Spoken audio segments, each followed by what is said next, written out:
Hello everyone, सभी साथियों को नमस्कार, जय हिंद।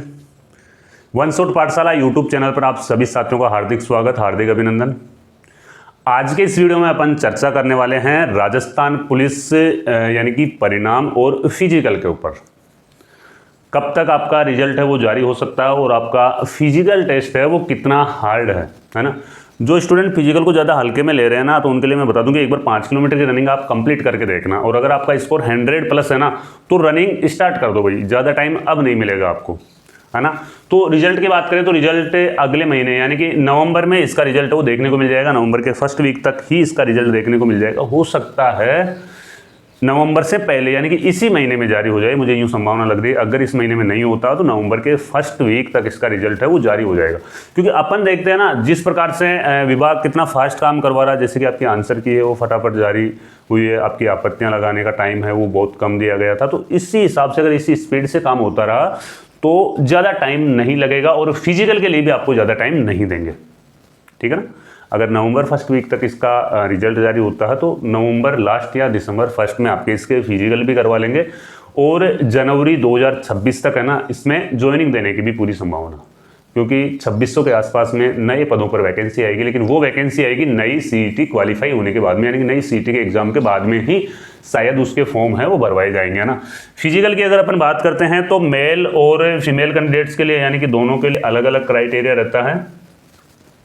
अगर अपन यहाँ पे हाइट की बात करें मेल कैंडिडेट्स के लिए तो 168 सेंटीमीटर हाइट रहती है। फीमेल की जो हाइट रहती है वो रहती है 152 सेंटीमीटर। चेस्ट यहाँ पे नॉर्मल 81 to 86, वजन यहाँ पे 47.500 ग्राम यानी 47.5 किलो वजन है वो होना जरूरी है। दौड़ दोनों के लिए ही 5 किलोमीटर है, यहाँ पे 25 मिनट लगती है, और यहाँ पे है 35 मिनट का टाइम दिया जाता है 5 किलोमीटर में। ये फिजिकल होगा ना, तो इसमें जो सबसे ज़्यादा हार्ड जो स्टेप है ना वो आपका रनिंग है। अगर रनिंग की आप प्रैक्टिस नहीं करोगे तो रनिंग क्वालिफाई नहीं हो पाओगे ना। और रनिंग में भी जैसे 5 गुना स्टूडेंट्स आप यानी कि उसमें एग्जाम में 5 गुना स्टूडेंट्स पास करेंगे, तो रनिंग में देखना यहाँ पे 5 में से 2 स्टूडेंट्स तो रनिंग में फेल हो जाएंगे, यानी कि एक पद के लिए 5 स्टूडेंट को पास करेंगे तो 5 में से 2 तो रनिंग में फेल हो जाएंगे, और फिर फाइनल मेरिट जो होगी ना वो फाइनल मेरिट में 3 स्टूडेंट्स के बीच में है वो कंपटीशन रहेगा, ठीक है ना। और इसमें देखो कुछ आपको यानी कि डॉक्यूमेंट्स भी है वो बनवाने हैं, मैं आपको भी बता दूंगा। कट ऑफ के ऊपर मैं बताऊंगा नहीं, क्योंकि मैंने बता दिया आपको कैटेगरी वाइज, मैंने आपको पहले भी बता चुका हूं। और आपके किसी भी कैटेगरी से आप वो आपके 100 नंबर आ रहे हैं ना, यानी माइनस करके 100 प्लस नंबर अगर आपके आ रहे हैं तो आपको फिजिकल कॉल है वो आराम से हो जाएगा, है ना, चाहे आप कोई सी भी शिफ्ट में बैठे हो ना। इसके अलावा अपन देख लेते हैं विशेष योग्यता वाले भी कुछ नंबर हैं वो यहाँ पे दिए जाते हैं, ठीक है ना। एनसीसी वालों को, एनसीसी ए वालों को 6 नंबर, बी वालों को 8 नंबर और सी वालों को 10 नंबर दिए जाते हैं। अगर होमगार्ड में है तो होमगार्ड 1 साल की सर्विस हो गई तो 6 नंबर, 2 साल की सर्विस हो गई है तो नंबर 8, और 3 साल की सर्विस वालों को 10 नंबर मिलेंगे। अगर आपने कोई पुलिस डिप्लोमा कर रखा है तो उसके भी 3 स्टेप में नंबर मिलते हैं ना, 6, 8 और 10, ठीक है ना। तो ये तो एक्स्ट्रा क्वालिफिकेशन के नंबर हो गए। और कट ऑफ है वो मैंने आपको बताया था पहले भी एक वीडियो में से कि 170 नंबर में से आपकी कट ऑफ बनेगी।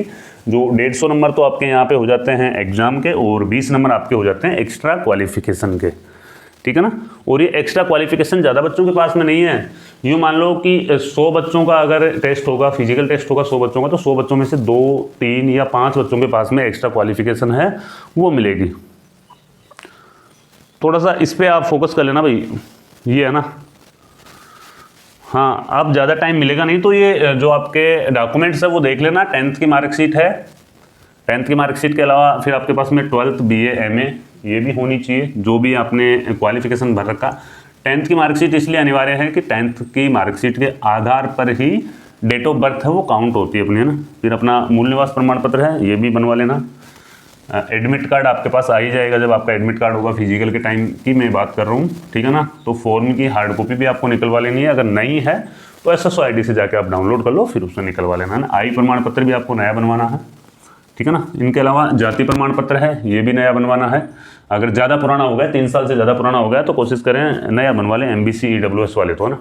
बाकी OBC SC ST वालों का अगर पुराना 3 साल से ज़्यादा भी है तो भी वो चल जाएगा, ठीक है ना। और चरित्र प्रमाण पत्र 2 बनवाने हैं, एक तो स्कूल से बनवाना है जहाँ से आपने 12th करी है, एक कॉलेज से बनवाना है, किसी भी सरकारी गवाह से आपको बनवा लेना है ना।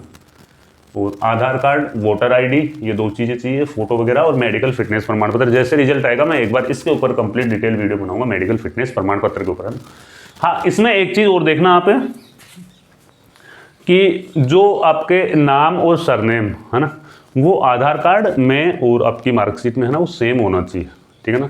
अगर इसमें कुछ करेक्शन वगैरह करवाना है तो अभी से करवा लो आधार कार्ड में। अगर जो भी अपने हो जाता है कभी कभी नाम और नाम के आगे सरनेम जो लगता है उसमें कुछ मिसमैच रह जाता है, तो करेक्शन वगैरह करवाना है तो अभी आप करवा लेना, ठीक है। ज़्यादा टाइम मिलेगा नहीं आपको, है ना, अब ज़्यादा टाइम नहीं मिलेगा आपको। फिजिकल के लिए यूँ समझ लो, जैसे ही रिजल्ट आएगा, रिजल्ट आने के बाद में आपको 20 से 1 दिन का टाइम देंगे फिजिकल के लिए, है ना। पिछली वैकेंसियों में भी ऐसा ही हुआ था, 20 दिन का टाइम या 1 महीने का टाइम है वो मिलता है, और फटाफट से विभाग है वो ज्वाइनिंग लिस्ट आपकी निकाल देगा, ठीक है। ठीक है, तो ये जानकारी मैंने आपको देने की कोशिश की। अगर अच्छी लगी तो अपने दोस्तों के साथ में आप इसे शेयर जरूर करें। मिलते हैं फिर कोई नए वीडियो में नई जानकारी के साथ में। जब तक के लिए जय हिंद, जय भारत।